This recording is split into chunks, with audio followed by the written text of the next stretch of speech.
Hallelujah, hallelujah. Praise God. Good morning to all of us. Magandang umaga po sa ating lahat. Makakaupo na po tayo. You could sit in the presence of the Lord and with one another together with your family and loved ones. Magandang umaga po, my precious brethren, in the Jesus is Lord Church Cornerstone. So once again, I would like to thank God for His generosity through the lives of Pastor Bong and Pastora Rose for allowing me to preach in this pulpit. So good morning po sa ating lahat. That's why Pastor Bong is with our Area 2 this morning as they celebrate the JIL Maple Vaughan 4th year church anniversary. So kaya po, magandang umaga po sa lahat. Kamusta na po tayo? Fired up pa ba? I am fired up pa ba? Naalala niyo po ba yung last Sunday? Tuwang-tuwa kami last Sunday. As we remember and the words reverberate in our ears, I am fired up, I am prepared for eternity. Sabihin nga po natin sa Lord, I am fired up. Hindi ko kayo nakikitang nagsasalita. Sige po, ulit. Again. 1, 2, 3. I am fired up. Prepare for eternity. Praise God. Praise God. So God is good. Let us go back to it. Luke chapter 12:35, New King James Version. Let your waist be girded and your lamps burning. So in Luke 12:35 to 40, the very context of this message is to be dressed, ready for service, and keep your lamps burning. If may I continue po from 35 to 40, like servants waiting for their master to return from a wedding banquet, so that when he comes and knocks, they can immediately open the door for him. It will be good for those servants whose master finds them watching when he comes. Truly, I tell you, he will dress himself to serve, will have them recline at the table, and will come and wait on them. Have you noticed these verses?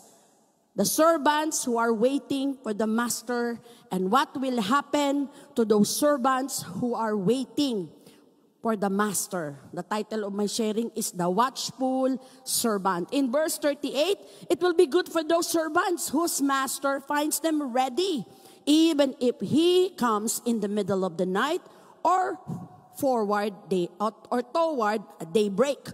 Verse 39, but understand this, if the owner of the house had known at what hour the thief was coming, he would not have let his house be broken into.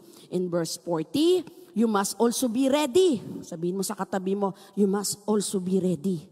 To the other side, you must be also ready. To your children, you must be also ready.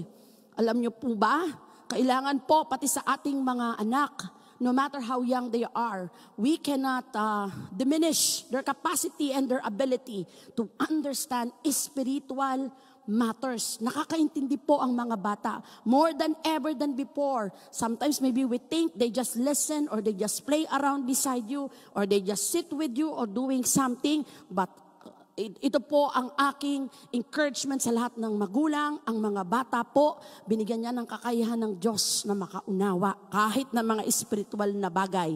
That's why in verse 40, you also must be ready because the Son of Man will come at an hour when you do not expect Him. So these words that we had, that I am fired up, taken from Luke chapter 12:35 with the context, the preparation to give excellent service while waiting for the coming of the Lord. I remember in the Old Testament, there was one man named Nehemiah. You know, Nehemiah was been given by the permission of king at that time with all the things that he need. His city was so destroyed and he was so burdened about it. He prayed for it, he fasted for it, and in the end, the king had given him permission and everything that he need to come and lead, to go and lead, to rebuild the walls of his city. And while he was going through it, there were many opposition. There were characters named Tobias and Sanballat who were instruments of the spiritual enemy to stop him, to stop Nehemiah and the work that they have started to rebuild that city. the city of God's people. So they have many distractions, they have many issues, controversies, there were letters sent, there were sayings, rumors, ang daming ginagawa ng mga Tobias at Sanballat at that time to cause opposition, to stop Nehemiah and his people, to continue the things that God had given them to do. But then Nehemiah was so firm. He was so steadfast. Alam niyo po ba ang steadfast? Nakadikit na, nakatayo pa. Talagang hindi matitinag po. So steadfast. So one hand was praying, or one hand holds the weapon, and the other one was working on the wall. So it's such a very good picture of what should be our life right now as we prepare for eternity. Ito po ang context ng ating pinag-uusapan ngayong buwan na to be fired up. At alam po natin na pag wala po ang Diyos sa atin, hindi po natin magagawa ang maging fired up. And that's why Jesus is coming again. Let us not argue anymore. Let us not anymore doubt whether He's coming or not coming. The Bible says He is coming. So that's why we have to be ready. We are being taught by our spiritual leaders, especially with our spiritual director, Brother Eddie Villanueva, that we must be prepared at all times. It doesn't matter though we have a stand. We have a biblical stand where we expect Him that He will come. But we must be always ready. We must not be caught in the arguments, in those arguments, whether He will be coming be pre-trib, mid-trib, post-trib, or in the middle of any trib. Hindi po. That is not the point. The point is, we must be found ready. In Revelation chapter 15, verse 16, Amplified Version, behold, this is the Lord speaking. I am coming like a thief. Blessed is he who stays awake and who keeps his clothes. That is, stays spiritually ready for the Lord's return, so that he will not be naked or spiritually unprepared, and men will not see his shame. So this is the Lord already speaking through the life of John the Beloved, who wrote the book of Revelation. In John 14, verses 1 to 17, He will surely come, because He promised His disciples in the book of John chapter 14 in the New Testament. You know, when He was all preparing to die at the cross in Calvary, of course, His followers were so despondent, discouraged, and probably cannot understand why their master, the rabbi, the one that they recognize and acknowledge and receive, that He is the Son of God and the Son of Man. Maybe they do not fully yet understand the whole thing. What is the Lord? What is God trying to do in the midst of them through the life of the Lord Jesus Christ? It says there, when they were so discouraged, nanlulumo sa Tagalog, probably bagsak ang balikat, cannot understand. He says to them, do not let your hearts be troubled. You believe in God, believe also in me. My Father's house has many rooms. If that were not so, would I have told you that I am going there to prepare a place for you? And if I go and prepare a place for you, I will come back and take you to be with me, that you also may be where I am. Alam niyo po ba ang isang prayer request, pinaka-desire ng ating Panginoong Hesukristo ay makasama niya tayo kung nasaan man siya. Yan pong prayer na yan ay matatagpuan sa John chapter 17. Sabi po ng verse 4, you know the way to the place where I am going? Thomas said to Him, Lord, we don't know where you are going, so how can we know the way? And Jesus answered in verse 6, I am the way, the truth, and the life. No one comes to the Father except through me. If you really know me, you will know my Father as well. From now on, you do know Him and have seen Him. So that's why the Bible says the encouragement of the Lord Jesus Christ to His followers is likewise the same encouragement that we have, that we are receiving. Jesus is the answer to all our life questions, and it is Him who gets us through this life and into the next life in eternity. So that's why we are being motivated. We are being encouraged greatly by our church to be ready, to be prepared, to be found spiritually dressed, ready for the coming of the Lord, so that we will not be like those 5 foolish virgins, and we will be like those 5 wise virgins who are ready, who is ready, waiting, doing, serving, praying, giving our time to the Lord, giving our time to our family, putting God first, being an instrument of God's charity, generosity, busy living to be like Christ, busy proclaiming, the gospel of the Lord Jesus Christ. So that's why, let us look, I have only 2 descriptions of what is a watchful servant. But before that, let's go to the rapture. This is the description. You all know this already. You have heard it before. Because he who have promised is faithful. That's why in 1 Thessalonians chapter 5, verse 16 to 18, for the Lord himself will come down from heaven with a loud command, with the voice of the archangel, and with the trumpet call of God, and the dead in Christ will rise first. And after that, we who are still alive and are left will be caught up together with them in the clouds to meet the Lord in the air, and so we will be with the Lord forever. Therefore, encourage one another with these words. That's why, my brothers and sisters, the Lord and even our church, they don't want us to be uninformed about these things. Do you know that one of the things that God would deliver us from the fear of death? You can find that in Hebrews chapter 2.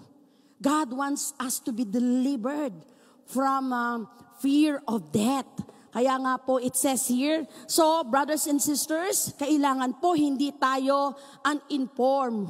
Those who passed away, who died before us, even the one in the Old Testament, in the New Testament, and even in our present age. It says there, so that we do not grieve like the rest of mankind who have no hope. Because Jesus is our triumphant hope. Kaya po, for we believe, you and I believe that Jesus died and rose again. So we believe that God will bring with Jesus those who have fallen asleep in Him, those who died in Him, in the Old Testament, in the New Testament, even in our present generation. According to the Lord's word, you and I who are still alive, who are left until the coming of the Lord, will certainly not precede those who have fallen asleep. So, this is our faith that the Lord will come. He is tarrying. His delay is not to cause us to move away from God. His delay is not to cause us to be in despair, to lose hope. His delay is causing us, each one of us, to be able to be saved. Marami pa pong tao ang gustong iligtas ng Diyos. Marami pa pong tao ang gusto niyang isama sa kanyang muling pagbabalik. Lahat ng mga nakikinig po sa live stream, sa Facebook, o makikinig pa sa YouTube, lahat po kayo, lalo na po ang hindi pa talaga nakakakilala sa Panginoon at tinatanggap siya bilang Diyos at tagapagligtas, kasama po kayo sa puso at sa isip at sa panalangin ng ating Panginoong Hesukristo. Lalo na ang mga nakakakilala. Kailangan po ang mga nakakakilala, tibayan. Be strong in the Lord. Be strong in the Lord. Be steadfast, stand firm. No matter what life brings us, we must always have the attitude to run towards to God. When we fail, when there are weaknesses, because we are still in our flesh, we rise up. After we bow down to God, after we surrender everything to God, and then let us move again, live again with Christ, with His forgiveness and with His love. There are only 2 descriptions that I have for a watchful servant's life. It's amazing, this story. And before we go to that, what is life, mga kapatid? The Bible, if you have any question, the Word of God is amazing. I like the truth that whenever we have questions, even myself, 3 weeks ago, I had a question. I said, Lord, help us to make it easy for people to follow you. But you know, when it comes to obedience, it is individual.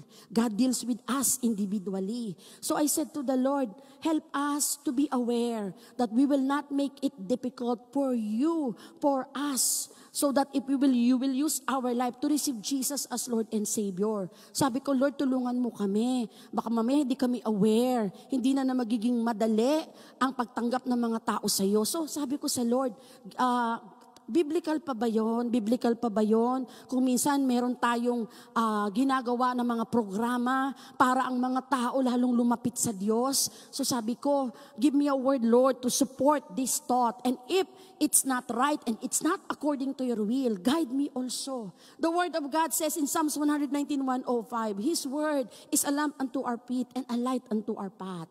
Ang isang tunay na anak ng Diyos na nananampalataya sa isang tunay na Diyos, kailanman hindi siya mawawala sa Diyos. Maligaw man siya, magkamali man siya ng liko, magkamali man siya ng direksyon, dahil kung hindi niya sinama ang Panginoon, makababalik at makakabalik siya. Dahil ang salita ng Diyos ay lampara sa ating kinatatayuan at ilaw sa ating dinaraanan.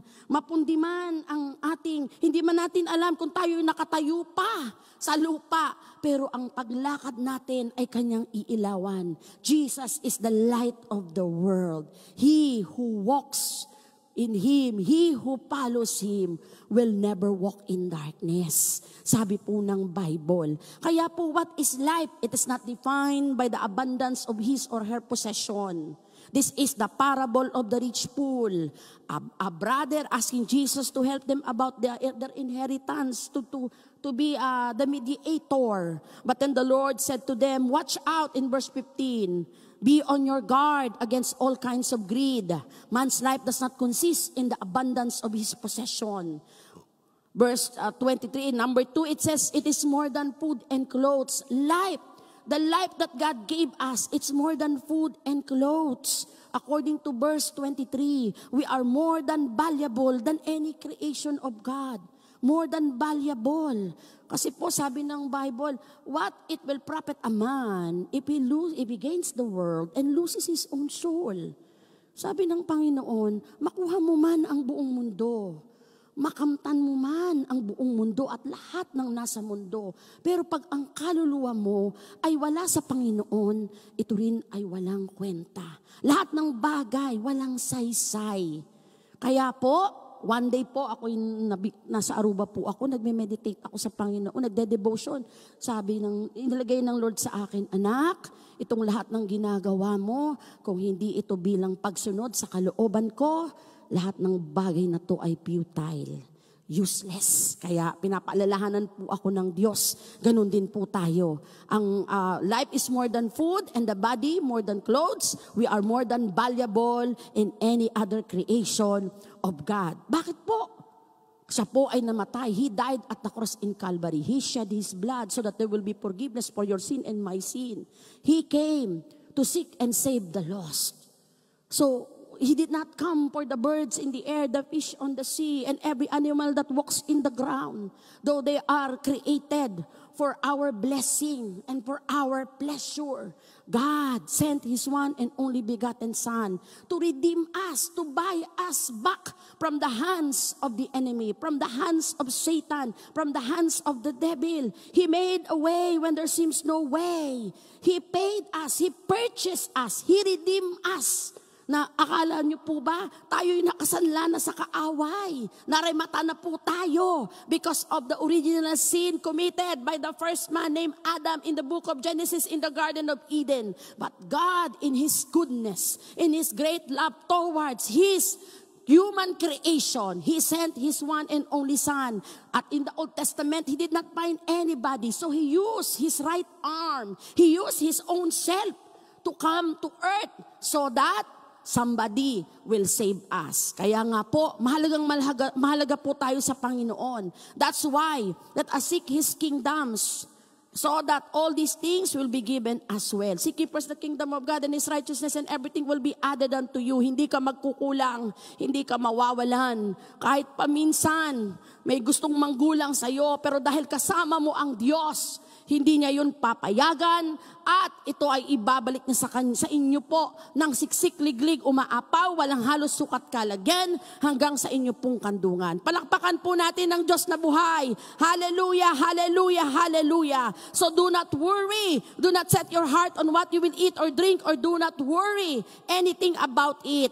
So, for where your treasure is, there will be your heart also. It is for seeking God. This life, your life, our lives, it is for seeking God and His kingdom. It is to have treasure in heaven, being rich toward God by seeking Him and knowing Him. So that's why it says there, do not be afraid, little flock, for your Father has been pleased to give you the kingdom. Kahit pa ibenta natin ang ating mga possession to give to the poor, sabi niya po doon, there will be purses that will not wear out, a treasure in heaven that will not be exhausted, where no thief comes near and no moth destroy. Pag si Jesus ang ating tanging yaman, alam niyo po ba, hindi po tayo mawawalan.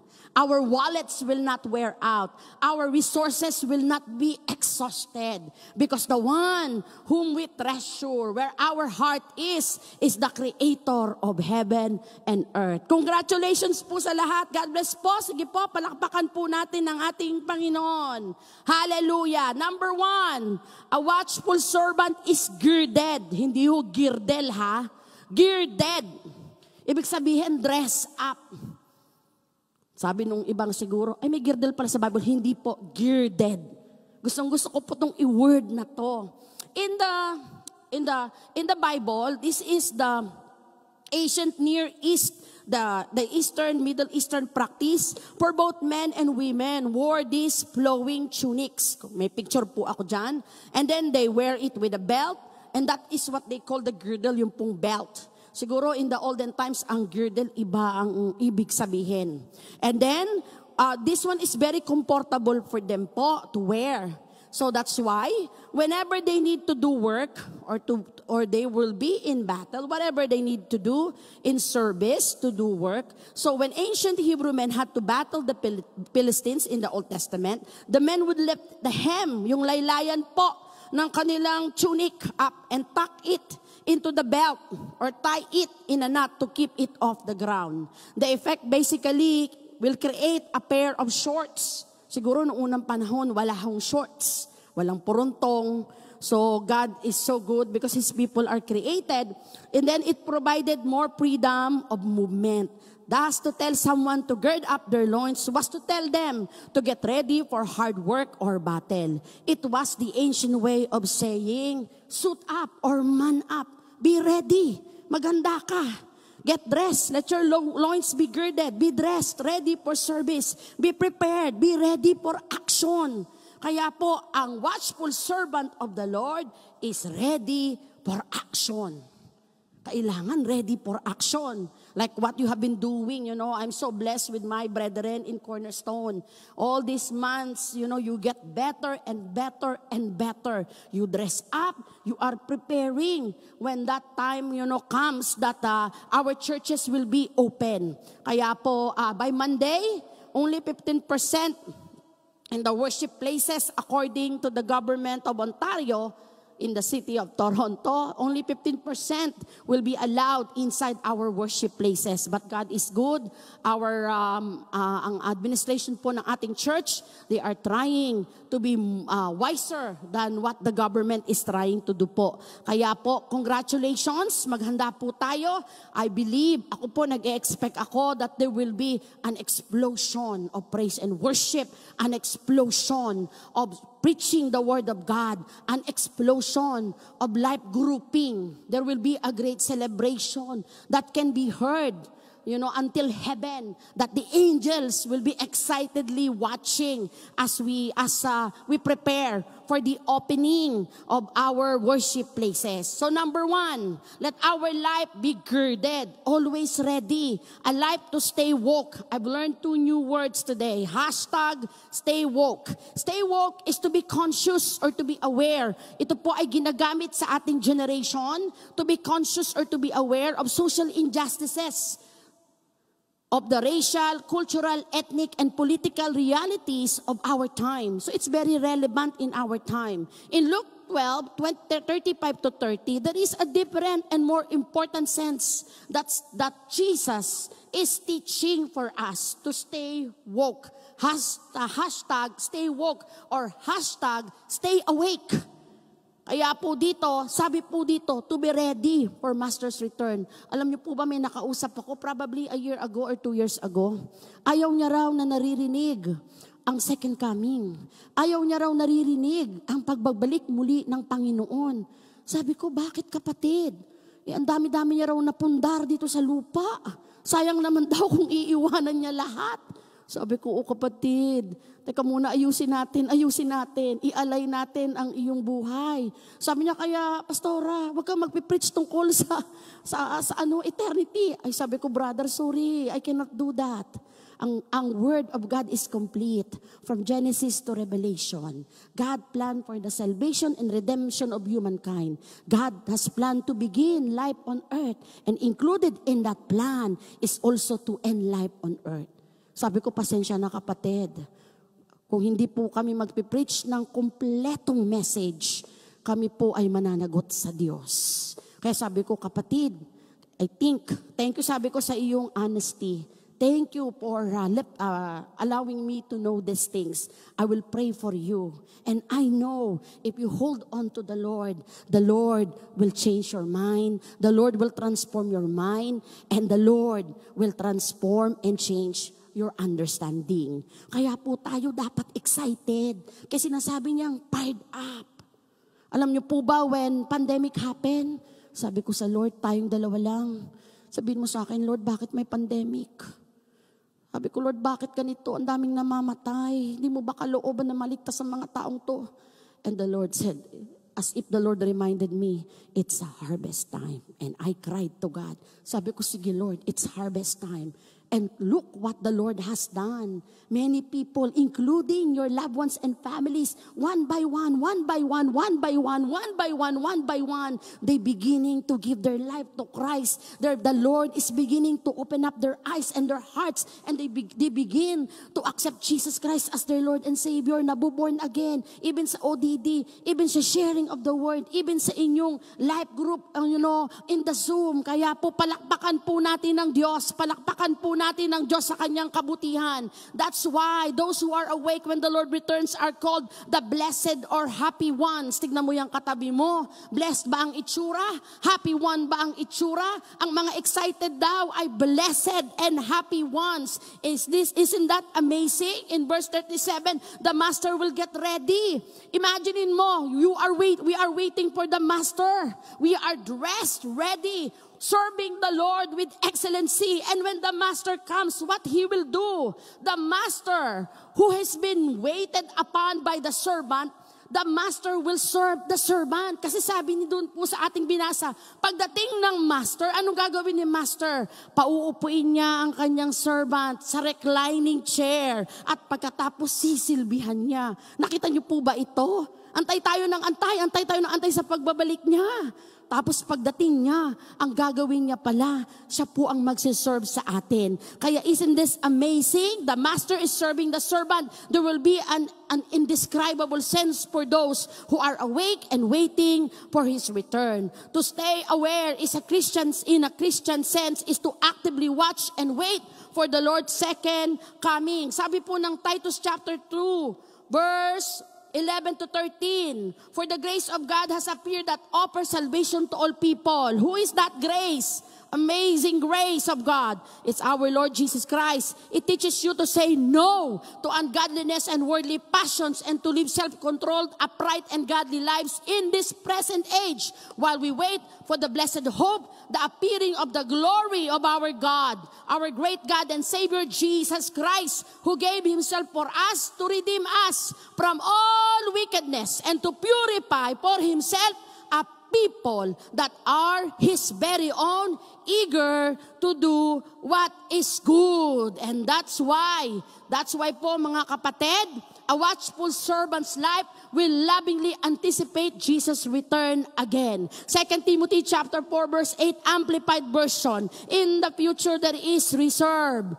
Meron po raw naka-reserve. In store, there is a price laid up for you and for me. Sabi po dito, for me, the victor's crown of righteousness, for being right with God and doing right, which the Lord, the righteous judge, will award to me on that great day, and not to me only, but also to all those who have loved and long or eagerly crave for his appearing po, and welcome his appearing. The happy ones are those are waiting for Christ and watching for the Master's arrival with diligence. This is our happy hope. Bakit hindi po tayo masaya? Baka po may nanonood dito ngayon, nakikisama po sa atin, nakikijoin. Bakit po hindi masaya ang ating buhay? Alam niyo po ba, ang joy at happiness ng isang tao is directly connected to the return of the coming of the Lord. This place is not our home. We are just passing through. There is another place that God has prepared for you and for me, and that is in eternity. Kaya po, kung sino man po ang hindi masaya, lumapit po tayo sa Panginoon, isurrender natin ang ating buhay. Kung tayo po ay nakakaranas ng mga pagsubok, tayo po ay lumapit sa Diyos ngayong araw na to. Let us approach God's throne where His grace, where His mercy, where His help, where we can find all those things.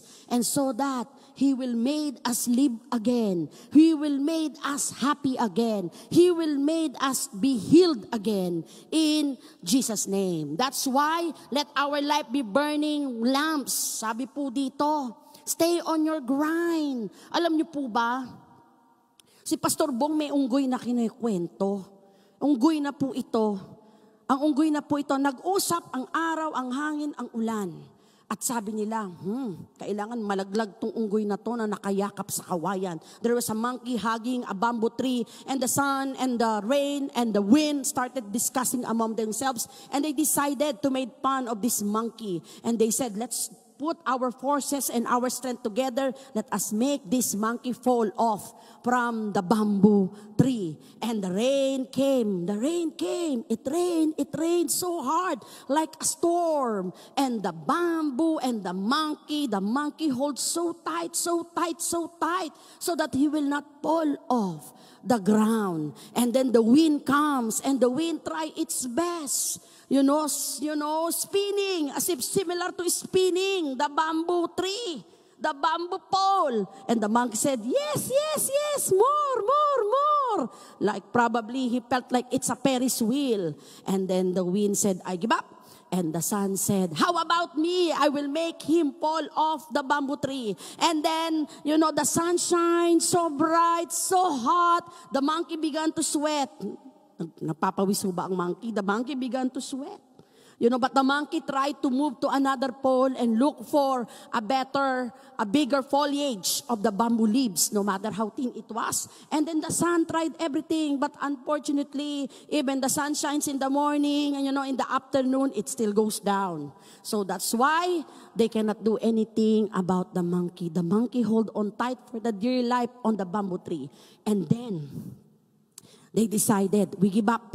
So let's just be normal. They all discuss. Let's stop. Let's just be who we are. Normal. The way, like a good day. So the rain, in the morning, probably it rained a bit. And then during in the middle of the day, the sun starts to shine normally.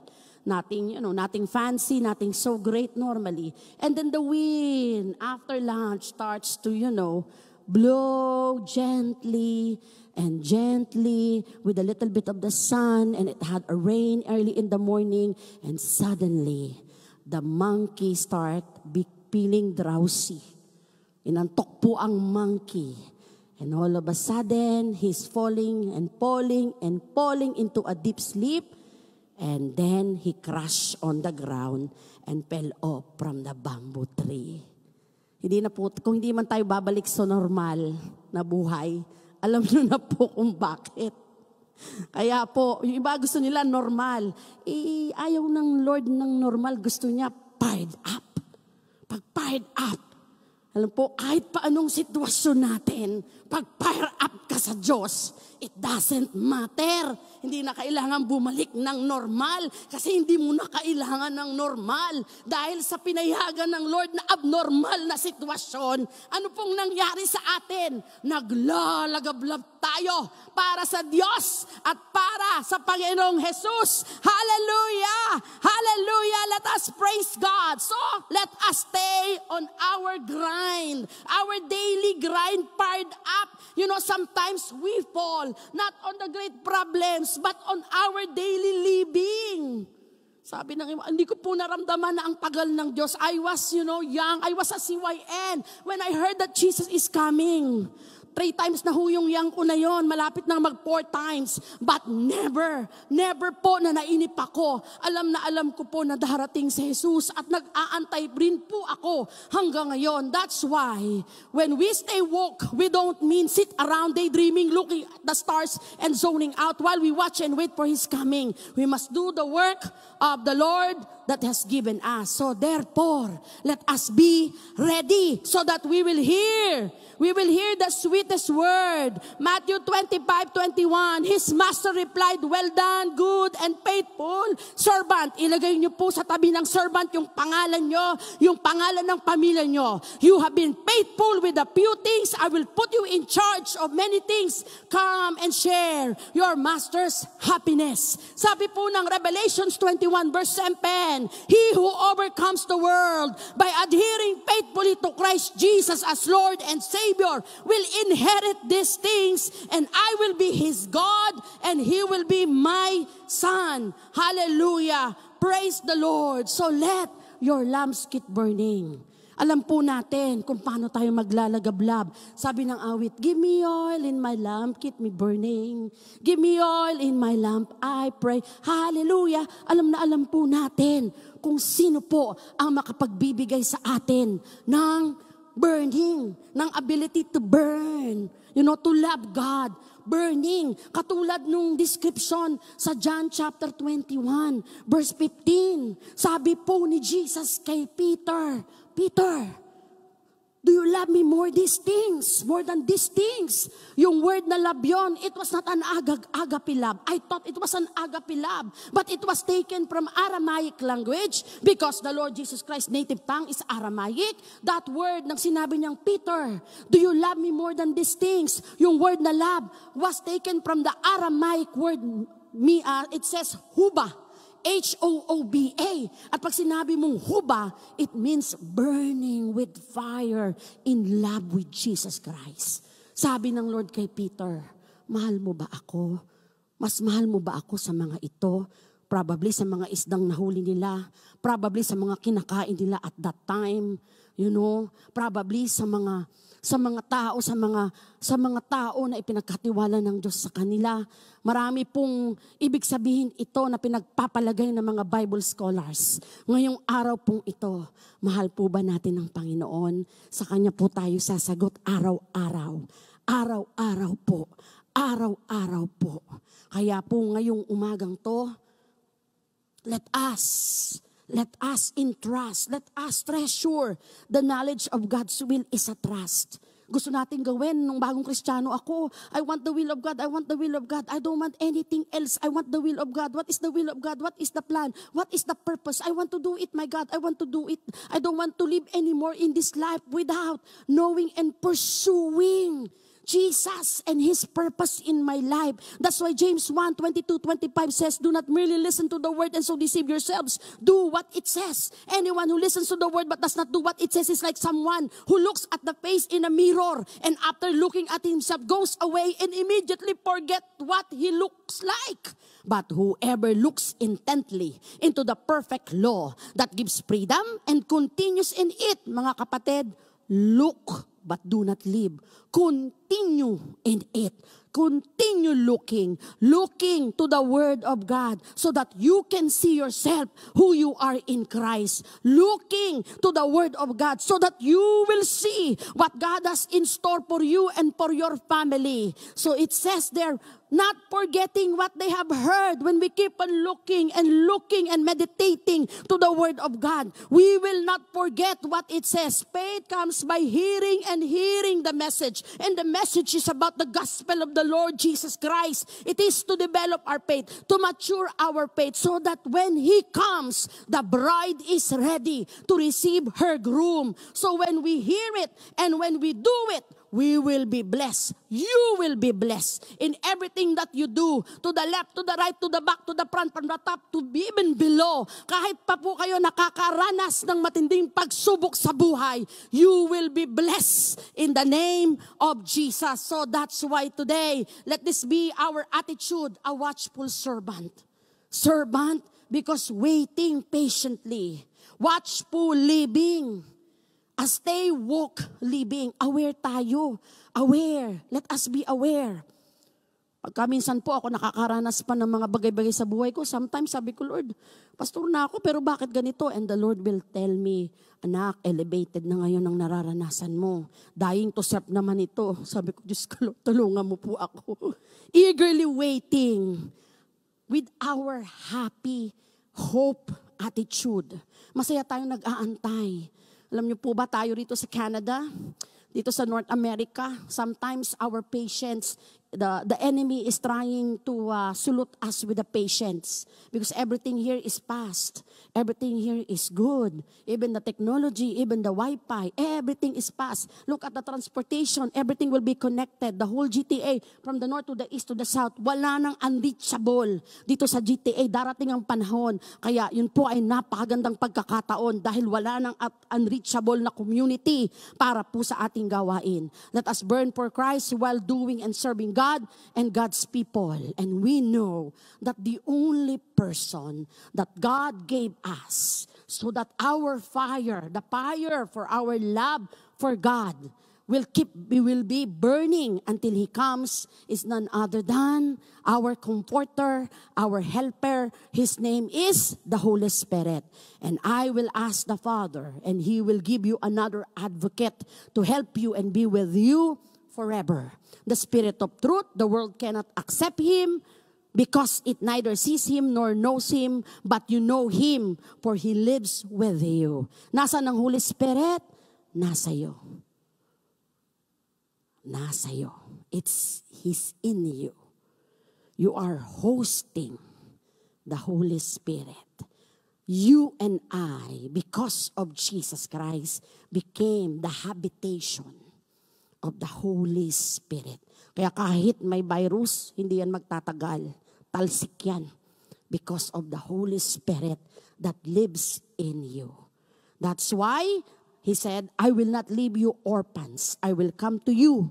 Before long, the world will not see me anymore, but you will see me. Because I live, you also live. Tumayo po tayong lahat sa presensya ng Panginoon. Hallelujah, O God. Oh, we give you praise. We give you glory. Hallelujah, O God. Oh Lord, hallelujah, hallelujah. Maraming salamat, Panginoon, O God. Napakabuti mo sa aming mga buhay. We thank you, Jesus. We thank you, Lord, O God. You who began a good thing in us, you will complete it, O God, until the coming of the day of the Lord. Even if our life is not perfect right now, O God, but as we surrender our all to you, O Lord, you will make a way when there seems no way, O God. You will bless us. You have already begun supernaturally, O Lord, in the life of my brethren, to receive, O God, the complete package of your salvation, with healing, with deliverance, with extraordinary blessing, and plus your presence that is in them, your protection that go before them, and, O God, your victory that follows behind them. In the name of Jesus. In the name of Jesus. Father, O God, help us recognize that when we follow Him, when we follow your Son Jesus, your blessing follows us all the days of our life. Your mercy, your love, and your favor is following us. For you command your blessing. Help us, O God. Help us today, O Lord, to understand this life that we live here on earth. Thank you, Lord, for making us, showing us, O Lord, that there's nothing in this life that can complete us. But we thank you for the privilege, O God, for allowing us to live on earth. You did created, O Lord, earth, O God, so that we can be here, we can manage life here, O God, to flourish the earth, to dominate the earth, living in your dominion, O God. Father, I pray, O Lord, I pray for my brethren in Cornerstone. You have already endowed them with miracles and signs and wonders. I pray, Lord, just like a bride that needs to be matured in the grace, in the knowledge, and in the likeness of the Lord Jesus Christ. Father, I pray, equip them, O Lord, with your word. With your word, O God. Make each one of them hungry. Hungry for you, O Lord. Hungry for the Lord. And hungry for the word. Do not allow them to be satisfied by what life can offer him on earth. And their only satisfaction is you, O God. Huwag mong payagan, Panginoon, ang mga kapatid ko, O God, na hindi nauunawa ng salita mo. Dalangin ko, Panginoon, O God, bilang kamanggagawa at kapatiran nila, Panginoon, sa iyong kaharian.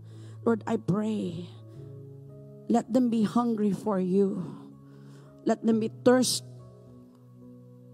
for the right things that you created them to be, O God. Not only in the mind, not only in the heart, but even in their action. And give us, Lord, every day. Give them every day the oil that will make them burning brightly. Give them oil in their lamps, O God. An oil that will never run dry. Because it is the oil in the person of the Holy Spirit. So that when you return, everyone who is dressed, who have girded their loins and their lamps burning, will be ready to receive our Master, the Lord Jesus Christ. Hallelujah. Let us worship our God. Banal na Espiritu, magmuli, O God, alabin mo ang aming puso. Hallelujah. Thank you, Lord Jesus.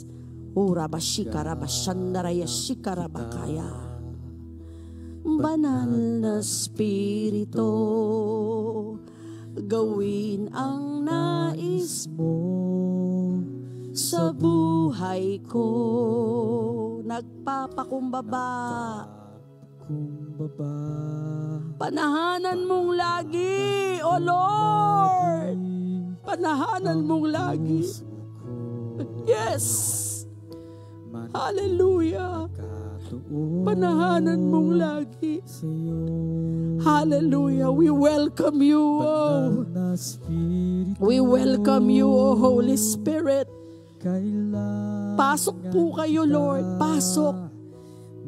We welcome you, we welcome you, we welcome you, we welcome you, we welcome you, oh God. Hallelujah. We welcome you in our mind, in our hearts, in our soul. Hallelujah. Yes. Ngayon at kailanman,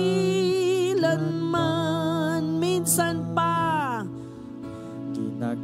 Yes.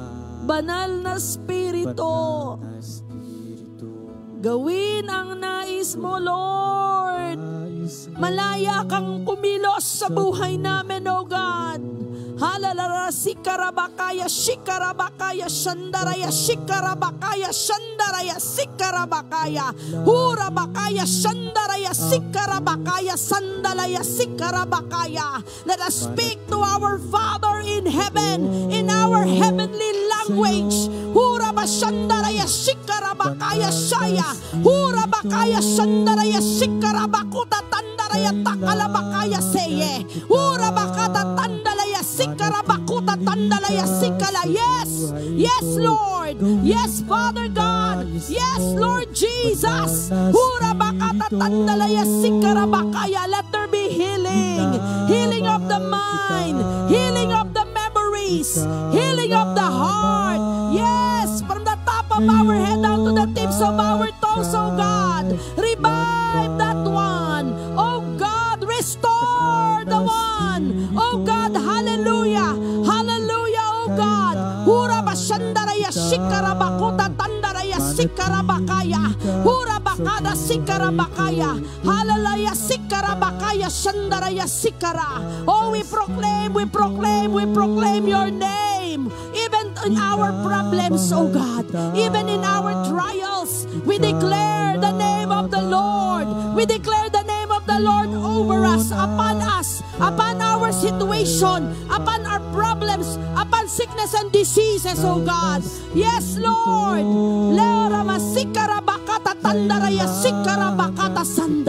Hallelujah.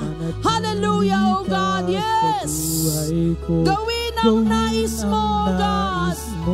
Banal na Espiritu. Hallelujah. Hallelujah. Yes, Lord. Ikaw lamang. Yes. Ngayon at kailanman. For the last time, banal na Espiritu. Sa mababang tinig, mga kapatid. Hallelujah. Yes. Yes, Lord. Hallelujah. Yes. Hallelujah. Thank you, Lord.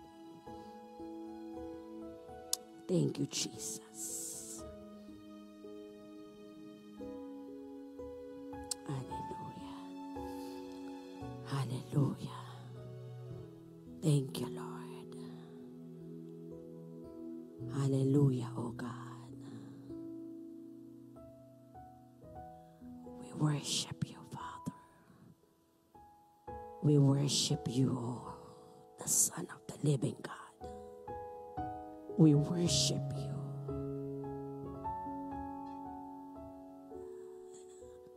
Let your will be done upon us today. Embrace that one. Embrace, Father.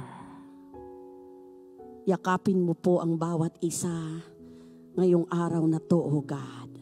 Lahat, Panginoon, ang nakatunghay, O Lord, sa gawaing ito, O God. Tinatanggap po namin si Jesus bilang Diyos tagapagligtas. Kinikilala namin, Panginoon, na hindi kami makapamumuhay ng may kalakasan at kagalakan at kabanalan kung wala ka po sa amin.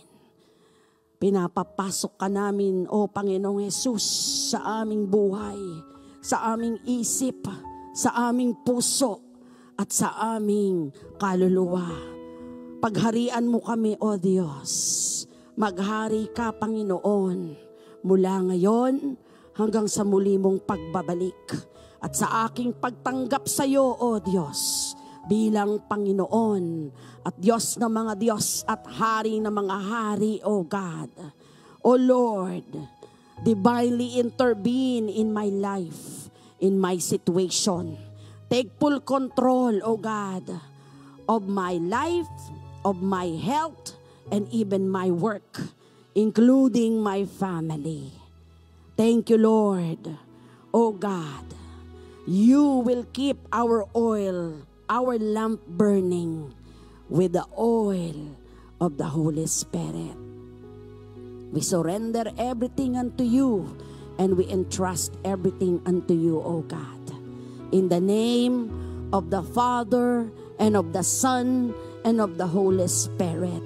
This is our declaration, and all God's people will say, and all God's people will say, Amen. and all God's people will say, and unto Him all the glory, all the honor, and all the thanksgiving in the mighty name of the soon-coming King, our Lord Jesus Christ, and all God's people will say, praise the Lord. Palakpakan po natin ang Diyos na buhay.